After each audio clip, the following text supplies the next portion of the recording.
This is part 3 of my movie of my quest for Terra Preta. Today we're going to charge the charcoal. Gonna charge the charcoal. Fill it with nutrition to fill those pores. That's the way you make biochar. Now we have a nice volcano of charcoal. And the reason we wanted to pulverize it and grind it up is so that it has more surface area. You might think that now we have this charcoal all pulverized and crushed up, so we're ready to throw it in the garden, mix it with the soil, and plant some crops. And we're going to have some great crops, right? If you think that, you would be wrong. Because what we need to do now is we need to charge our charcoal so that it turns into biochar. So this is the part where the charcoal is empty now. It's just waiting to be filled. So it's going to fill up with water and with nutrients that we put in here. Let's get going with charging our biochar. So this step is perhaps the most important step of making biochar, because if you skip this step, your biochar or your charcoal without the biologics in it, you put that into the garden and it will actually make your yields worse in the short term, because it'll be pulling nutrients out of the soil and soaking them up. So what we're doing is we're adding all the nutrients, some minerals and nitrogen to this not yet biochar charcoal, so that it will become biochar, and it will be able to release those nutrients to the plants as they need them. Let me bring the camera closer so you can see what I'm going to do. I have some fish fertilizer. Going to put a good bit of this in. I'm going to put exactly 5 tablespoons in. Or if the bottle feels like it's getting low, I'll just pour the whole bottle in. Might as well.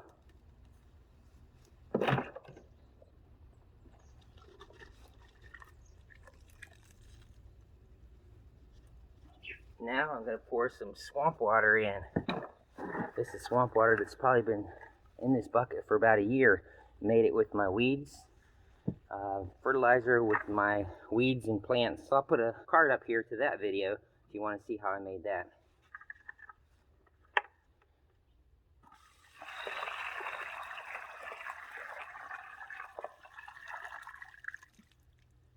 That is looking really nasty, isn't it?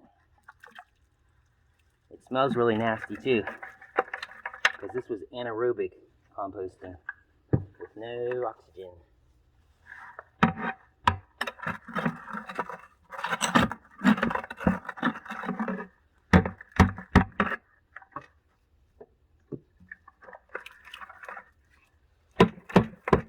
So we're going to mix that all up with our charcoal, and it's going to turn into biochar. I'm going to leave it in this bucket.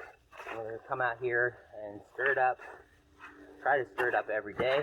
I'm going to leave it for 2 weeks, at least 14 days.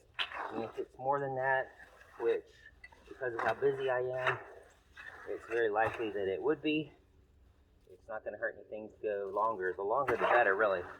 But I'd like to get some of these field trials going before it gets too cold.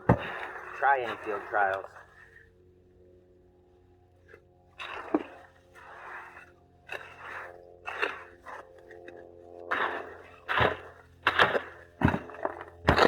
That looks like the perfect amount of liquid to be able to soak in.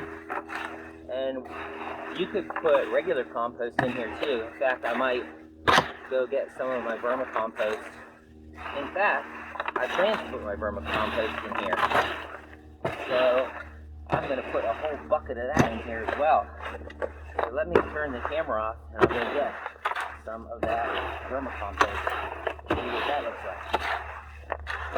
Wow, if this doesn't twine the soil black, turn the soil black, I don't know what will. Here is my vermicompost from my worm composting bin. Whew. Lots of good smells going into this mix. That's for sure. Got some sticks in there. But yeah, the best compost that you can get for mixing with your charcoal would be the best thing.